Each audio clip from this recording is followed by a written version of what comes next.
aquele senhor que perguntou. Eu acho que a linha vermelha foi passada em duplo sentido.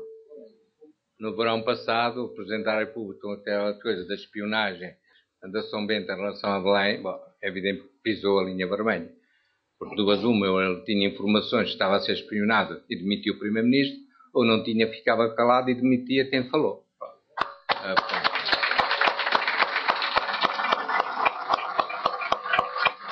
No outro sentido, é evidente que a dignidade da política e do Estado, nós não podemos hoje dizer claramente que estamos num país onde as instituições estejam a funcionar regularmente, o pilar da justiça não está, obviamente, e em que a dignidade do Estado não esteja a ser atingida, até porque ele na República Checa teve que engolir e teve que ouvir e calar-se, porque também não foi nada abonatório para a dignidade do nosso Estado.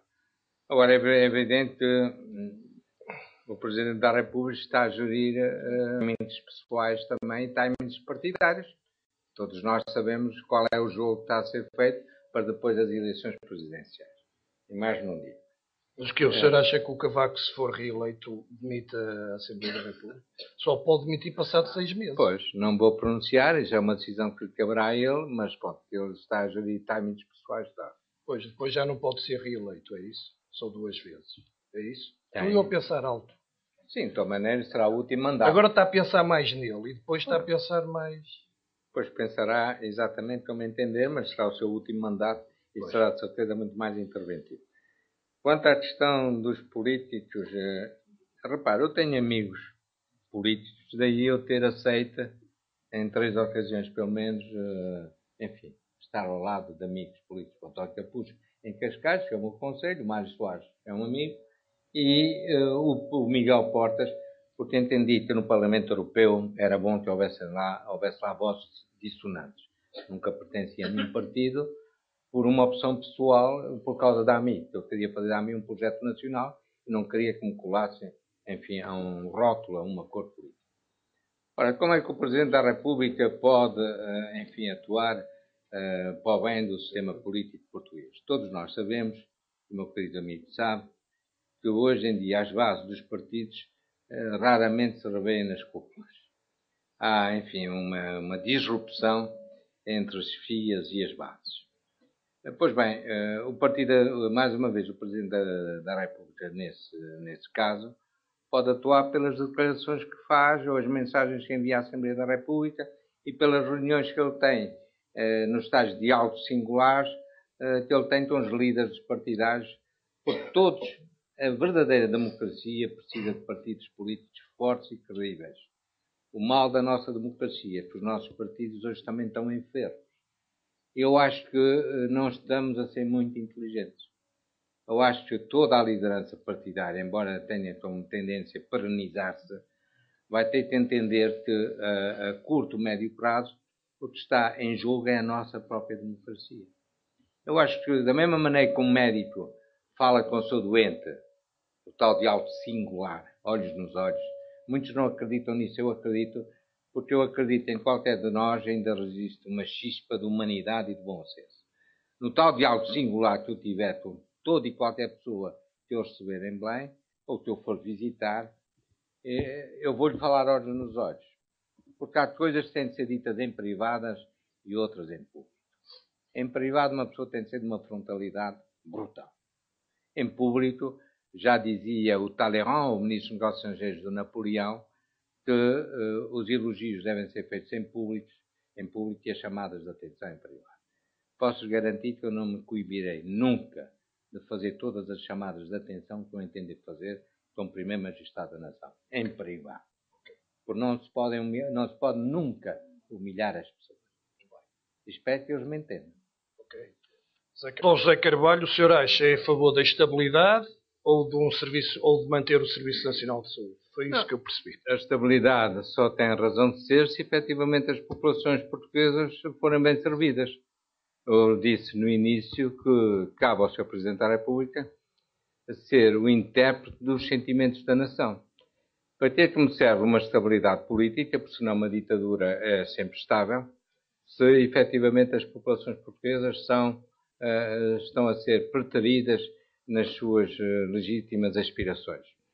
Tudo isso vai ser ajuizado ponto por ponto. Agora, trabalharei muito em breve, não direi o dia, seria indiscreto, terei um encontro com o Dr. Pedro Passos Coelho, como encontrarei todos os líderes partidários, trabalharei com ele com total isenção, equidistância, como trabalharei com qualquer outro.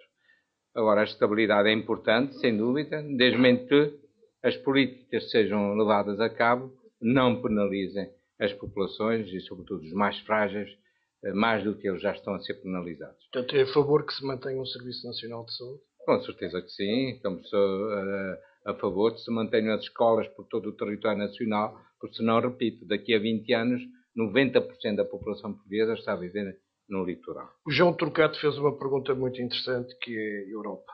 A Europa, bom, eu não tenho complexo nenhum em relação à Europa. Eu vivi em Bruxelas dos 15 aos 34 anos. Quando os nossos eurodeputados começaram a ir para Bruxelas de 1 de janeiro de 86, eu saí em novembro de 85.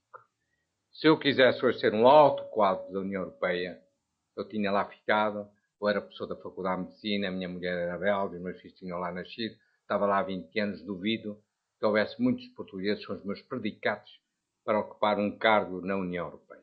Não o fiz por questão de patriotismo, porque eu quis voltar para a terra nacional, que é Portugal, na medida em que eu nasci numa província ultramarina, quis voltar para cá. Do lado da minha mãe eu tenho raízes holandesas e francesas. Eu não preciso estar a demonstrar que eu sou europeu. Pelo menos 3 povos europeus estão dentro de mim. Eu sou pela Europa, mas uma Europa que respeite Portugal. Continua. Quanto ao botabaixismo, sabe, eu acho isso extraordinário. É uma das escritas que fazem que eu critico a política, porque ao fim e ao cabo não tenho experiência política. Eu só costumo dizer, se o nosso povo está tão contente com a competência política que nos tem governado estes últimos anos, por favor, continua. Eu ergo-me para lhes dizer apenas isto. Vocês têm escolha. Pensem e decidem. O que o povo português decidir está bem decidido. Agora, o que eu entendo é que eu, enquanto cidadão português que sou, eu tenho o direito de me erguer, porque os cidadãos não são apenas para votar de 4 em 4 anos. O futuro coletivo da nossa nação vai depender de todos nós e de si também. Porque o meu amigo que é jovem sabe tão bem como eu que o desemprego da juventude até aos 25 anos já ronda os 25% e que ele vai crescer. Sabe tão bem como eu que atualmente há para cima de 120 jovens licenciados que estão a sair do país sem vontade de retorno. Eles estão a emigrar para se instalarem nesses novos países. Ainda há pouco tempo tive uma reunião que me foi oferecida pelos capitães de Abril, na Associação 25 de Abril, e posso-lhe garantir que eu passei em todas as mesas, hoje muitos coronéis e generais e até já na reforma, e não encontrei uma única mesa em que não houvesse o caso de um filho, de um sobrinho, que já estivesse fora do país. Pois bem, eu acho que nós cidadãos não é ser contra os políticos, é ser contra um certo tipo de políticos. Nós, cidadãos, temos que fazer entender ao pilar do Estado que nós estamos atentos e que não vamos aceitar indefinidamente que sejamos tratados como carneiros, porque carneiros não somos. É apenas isso.